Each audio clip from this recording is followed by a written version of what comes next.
એ ભીખા તારો ખટારો સાઈડમાં મીક, આ તારા બાપનો બગીચો નથી. ઈ ભીખાનો ખટારો છે, ગમે ત્યાં ઊભો રે, નકર આવવા દે મોરે મોરો માવો બનાવાલ. એ બાપા નામાના પૈસા દેતો જા. બટા તાર ગઢીમાં જાડા થઈ ગયા હે ને તો પછી હું દઈ જઈશ, લે મને જવા દે. આ બાપાએ તો બહુ કરી છે. અલે ભીખા તારો માવો.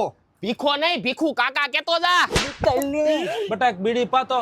નામાના પૈસા ક્યારે દેવા છે? બોરે મારે ફોન આવે છે. હાલો. એ નાથા તમે વાત સાંભળી છે? તમે ઓલી રોડ કાંઠે જમીન હતી વેચી નાખી છે. હા ઈ બટા રોડ કાંઠાની ઓલી 3 વીઘા હતી ને 5 કરોડમાં વેચી નાખી. અને હવે તો તને તો ખબર છે મારે આગળ પાછળ કાંઈ છે નહીં, એટલે હવે કોક વિશ્વાસુ છોકરો મળી જાય ને એટલે એને ખોળે બેહાર લેવો છે, એટલે પૈસા હસવાઈ જાય ને ઈ હસવાઈ જાય ને હું હસવાઈ જાઉં. હારું વાલ મારે કામ છે, પછી ફોન કરું. બટા કેટલા પૈસા દેવાના? અરે તમે મને બટો કીધો, તમારી પાસે થોડા પૈસા લેવાના હોય, તમે તો મારા બાપ સમાન છો.